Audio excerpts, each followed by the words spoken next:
एक छोटे से गांव में जंगल के किनारे एक पुरानी हवेली थी जिसे लोग भूतिया मानते थे।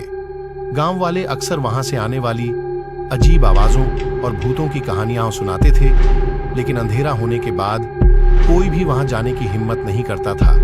एक शाम अर्जुन नाम का एक बहादुर और जिज्ञासु लड़का, जिसने हमेशा रोमांच को पसंद किया, ने उस हवेली को देखने का फैसला किया। अपने दोस्तों और परिवार की चेतावनी के बावजूद उसने एक टॉर्च और कैमरा लेकर वहां जाने का निश्चय किया, यह जानने के लिए कि उस भूतिया घर का राज क्या है। जब अर्जुन हवेली के पास पहुंचा तो उसे हवा में एक अजीब सर्दी महसूस हुई। जब उसने गेट को धक्का दिया तो वह जोर से चरमराया और वह झाड़ियों से भरे बगीचे में दाखिल हो गया। हवेली उसके सामने खड़ी थी, उसकी खिड़कियां टूटी हुई और अंधेरी चांदनी में अजीब साएं डाल रही थीं। अंदर हवा धूल और सड़न की गंध से भारी थी। अर्जुन सावधानी से गलियारों से गुजरा, उसकी टॉर्च की रोशनी अंधेरे को चीरती हुई। अचानक उसे एक धीमी फुसफुसाहट सुनाई दी। उसने पीछे मुड़कर देखा, लेकिन कुछ नहीं दिखा। उसका दिल तेजी से धड़कने लगा, लेकिन उसने हिम्मत नहीं हारी और हवेली के अंदर और गहराई में चला गया। एक कमरे में अर्जुन को एक सुंदर महिला का पुराना चित्र मिला।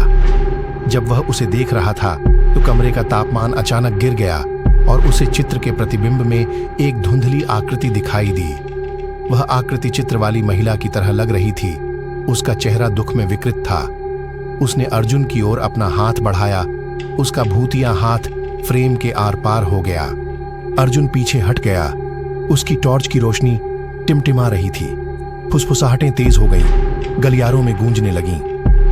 मदद करो, मुझे आजाद करो, वे कह रही थीं। अपनी हिम्मत जुटाकर अर्जुन ने पूछा, तुम कौन हो? मैं कैसे मदद कर सकता हूं? भूतिया आकृति ने पास की शेल्फ पर रखी एक धूल भरी पुरानी किताब की ओर इशारा किया। अर्जुन ने उसे उठाया और पाया कि वह एक डायरी थी। उसे पढ़ते हुए उसने जाना कि महिला का नाम लता था, जो हवेली की पूर्व निवासी थी और जिसे गांव वालों ने गलत तरीके से जादू टोना करने का आरोप लगाकर हवेली में कैद कर दिया था। वह अकेले ही मर गई थी। उसकी आत्मा शांति नहीं पा सकी थी। मदद करने का दृढ़ संकल्प करते हुए अर्जुन ने डायरी में वर्णित एक अनुष्ठान करने का निश्चय किया ताकि लता की आत्मा को मुक्त किया जा सके। उसने आवश्यक सामान इकट्ठा किया और निर्देशों का पालन करते हुए हवेली के आंगन में अनुष्ठान किया।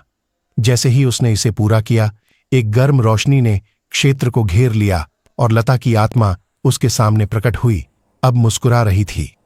धन्यवाद बहादुर लड़के, उसने कहा, तुमने मुझे आजाद कर दिया। यह कहकर उसकी आत्मा विलीन हो गई और हवेली ने जैसे राहत की सांस ली। अर्जुन गांव लौट आया और सबको बताया कि क्या हुआ था।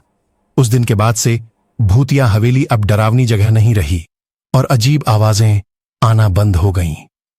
अर्जुन गांव का हीरो बन गया और गांव वाले उसकी बहादुरी और दयालुता का सम्मान करने लगे। इस तरह जंगल के किनारे की भूतिया हवेली अब डर की नहीं, बल्कि साहस और करुणा की प्रतीक बन गई।